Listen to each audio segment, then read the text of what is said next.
सुरू आहे आणि टियाला शाळेला सुट्ट्या झाल्यात, म्हणजे 1 मे पासूनच झाल्यात तसं तर, म्हणजे 4-5 दिवस ऑलरेडी होऊन गेलेत आणि सुट्ट्यांमध्ये मग ती घरीच असते, तर तिला आता दिवसभर मग काय ना काय पाहिजेच असतं. तर म्हटलं चला आज बरेच दिवस झालं काही ना काय आता घरामध्ये असं काही खायला पण केलेलं नाही आहे, कारण उन्हाळ्यामध्ये ना खूप जास्त खाण्याची इच्छा पण होत नाही.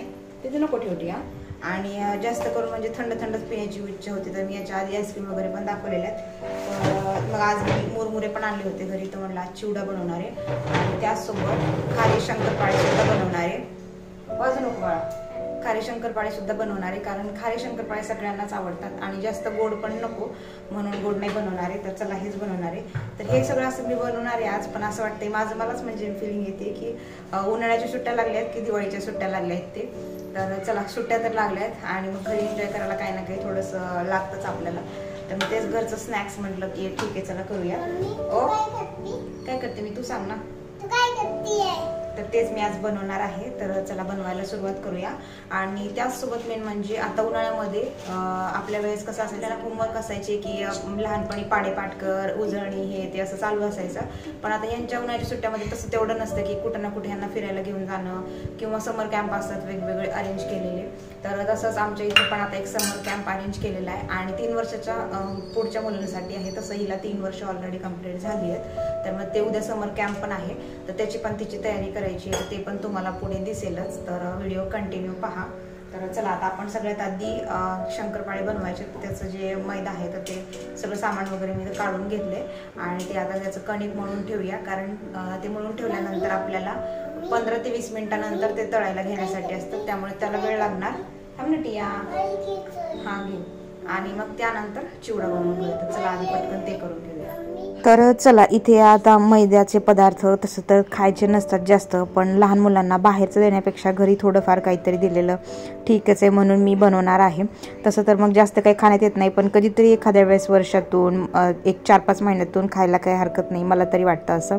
आणि तेही मेन म्हणजे घरी बनवलेलं तर खायला काही हरकत नाही. तर चला इथे मैदा मी सगळ्यात आधी चाळून घेतला आहे आणि त्यामध्ये मग मी ओवा, जिरे आणि तीळ घालून घेतलेत. तीळ थोडेसे जास्त घातलेत, म्हणजे 2 चम्मच घातलेत आणि बाकी 1-1 चम्मच घातले. त्यासोबत मीठसुद्धा घातले आणि थोडंसं तिखट घातले.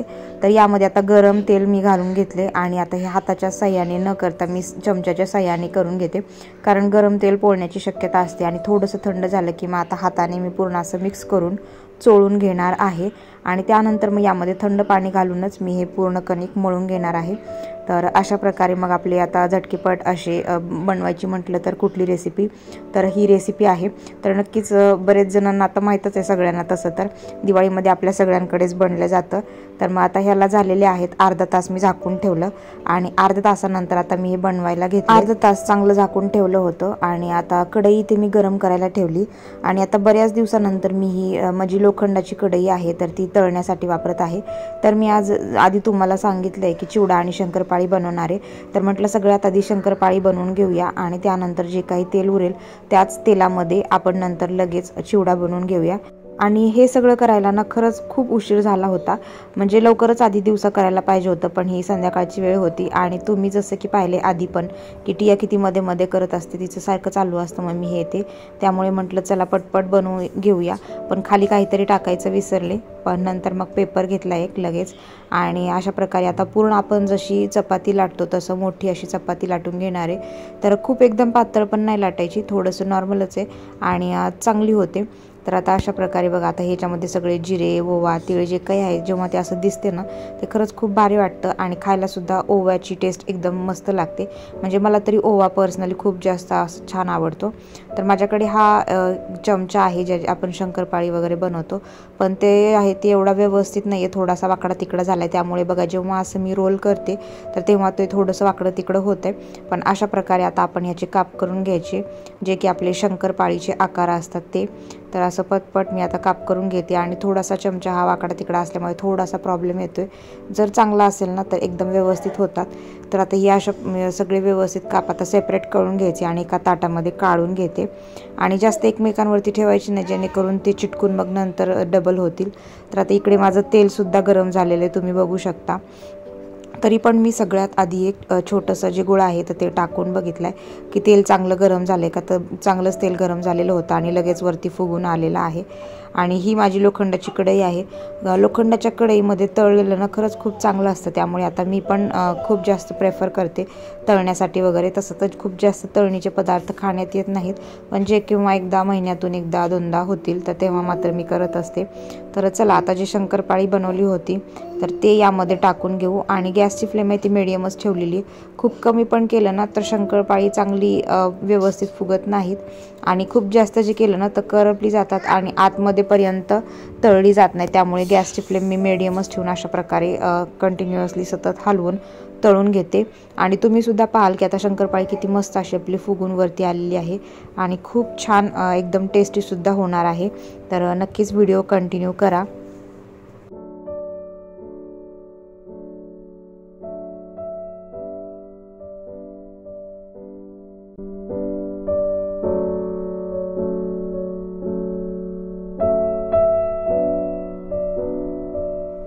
असं थोड्या वेळाने शंकरपाळी मी हलवून घेतलेली आहे. खूप जास्त हलवायची गरजसुद्धा नाही. आणि फायनली अशा प्रकारे थोडीशी लालसर झाल्यानंतर काढून घेतली. तर आता अशा प्रकारेच सेम बनवून मी सगळ्या शंकरपाळी पटपट बनवून घेते. तर हे लहान मुलांना टिफिनला पण कधीतरी थोडंसं स्नॅक्स म्हणून द्यायला, किंवा घरी जर असतो आपण तर घरी पण स्नॅक्समध्ये त्यांना खायला देऊ शकतो. थोडेचं शेप जे आहे ते आपण लांबट केला तर असे उभे उभे बिस्किट टाईप पण होऊ शकतं, आणि तसं त्यांना ते देऊ शकता. आवडीने खातात. आमची टिया पण खरंच खूप आवडीने खाल्ले तिने, आणि जसं तिला कळते तसं हे पहिल्यांदा मी तिला शंकरपाळी देते. तसं तर ती ह्याला चिप्सच म्हणत होती. जेव्हा मी कट केले आणि तिने ते पाहिलं म्हणत होती की मम्मी चिप्स बनवले का. मी म्हटलं अगं नाही टिया, चिप्स नाही तर हे शंकरपाळी आहेत. तर अशा प्रकारे आता राहिलेल्या पण माझ्या सगळ्या शंकरपाळ्या मस्त अशा बनवून झालेल्या आहेत, आणि खरंच खूप छान होतात. असं कधी मधी बनवायला तर तुम्ही पण नक्कीच बनवा.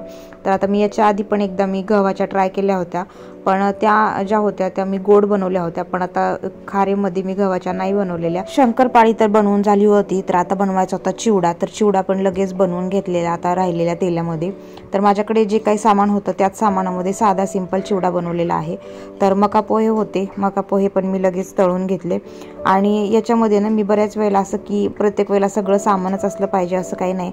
कधी कधी नॉर्मली आपण असंच एरवी पण आम्ही चिवडा बनवतो नेहमीच, तर जे काही सामान आहे तेच थोडंफार टाकलं ना तरी नॉर्मली आपल्याला कधी घरच्या घरी खाण्यासाठी छान लागतो. तर असाच मी चिवडा बनवत असते.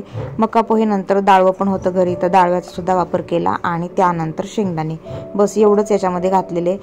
कढीपत्ता पण नव्हता माझ्याकडे, कोथिंबीर पण नव्हती. आणि ओली जास्त कोथिंबीर घातली ना तर चिवडा पण नम होतो, त्यामुळे ओली कोथिंबीर पण मी जास्त करून घालत नाही. आणि मिरच्याचं पण प्रमाण खूप कमी असतं, तर मिरच्याऐवजी मी तिखटच वापरते.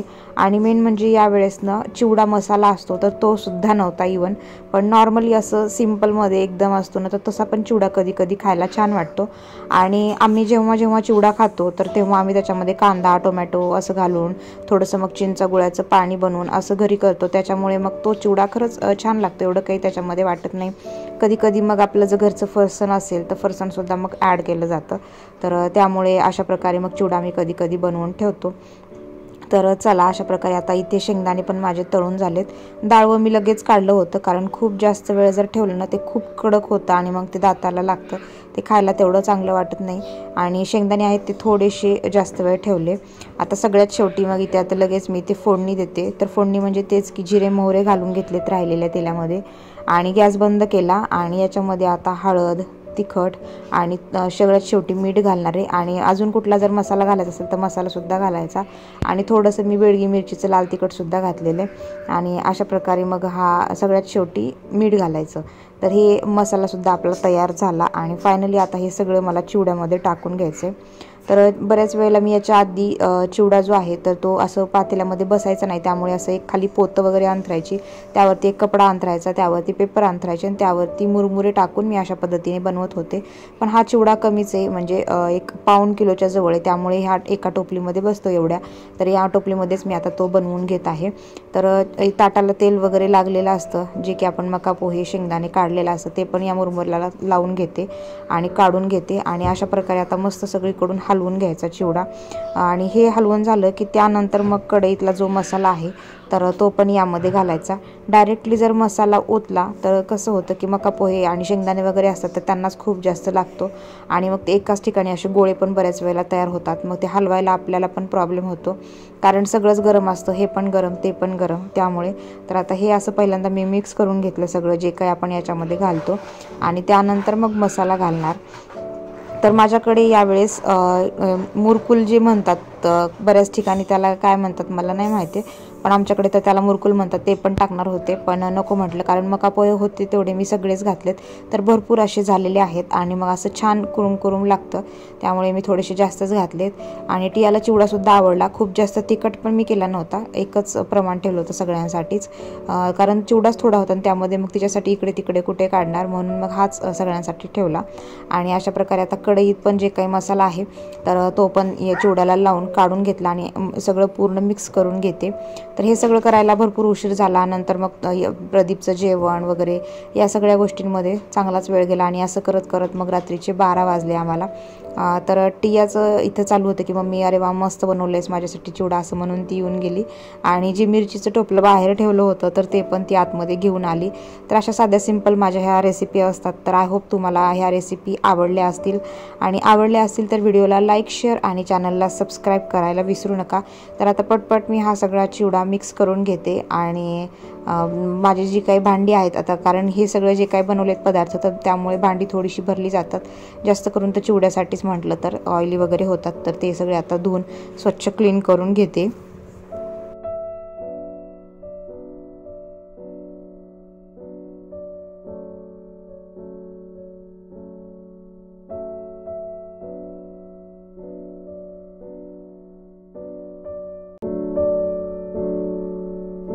जसं की मी सांगितलं की सगळ्या गोष्टीलाच उशीर झाला होता, त्यामुळे मग रात्री काही मी त्याची पॅकिंग वगैरे करून ठेवली नाही. त्यांनी जे काही जे सांगितलं होतं त्यासाठी मी ते बॅग वगैरे आता सकाळी रेडी करत आहे. सकाळी मी माझं सगळं आवरून घेतलं आणि तिची टियाला काही अजून उठवलं नव्हतं, म्हटलं तिचं सगळं आधी व्यवस्थित पॅक करून द्यावं. आणि पहिल्यांदाच ती असा समर कॅम्प अटेंड करत आहे, तर त्यांना सांगितलं होतं की एक नोटबुकची कॉपी द्या आणि त्यासोबत जे काही क्रेयॉन्स, पेन्सिल, वॉटर बॉटल सांगितली होती. टिफिन वगैरे काही सांगितलेला नव्हता, पण तरी पण मी दिला होता, कारण ती कसं सकाळी लवकर उठत नाही, एक तर थोडंसं उशिरा उठते आणि मग सकाळी उठल्यानंतर खूप जास्त तिला खायला पण आवडत नाही, तर मग तिकडे गेल्यानंतर तिला भूक लागू नये म्हणून मी तिच्यासोबत टिफिनमध्ये हेच जे की चिवडा बनवला होता आणि शंकरपाळी बनवली होती तर ते थोडेसे दिले होते. आणि तिला मी नंतर घरी पण खाण्याचं काहीतरी देता येईल म्हटलं, खाऊ घालूनच थोडंसं पाठवता येईल. तर जी बॅग वगैरे देणार होती त्या सगळ्यांना लेबल करायचं होतं, तर तेच माझं इथे काम चालू होतं. तर नॉर्मली जे काही लेबलला पेपर मिळतात तर तसेच ते पेपर आणले होते, पेपरचे म्हणजे कटआउट होते छोटे छोटे, आणि त्यालाच मग मी आता सेलो टेप जो आहे तो मोठ्या साईजचा, तर तो सेलो टेप त्यावरती चिटकवला जेणेकरून तो पेपर तिने काढला नाही पाहिजे आणि तो व्यवस्थित राहील. पण माझ्याकडूनच ते बघा सगळंच निघालं पेपरसहित पण, आणि आता हेच मी परत एकदा असं व्यवस्थित लावून घेत आहे. तर जेव्हा तिची स्कूल पण चालू झाली होती ना, तर तेव्हा पण त्यांनी सगळं असं लेबलिंग वगैरे व्यवस्थित करून द्यायला सांगितलं होतं आणि ते तिचं लेबल नंतर निघून गेलं होतं.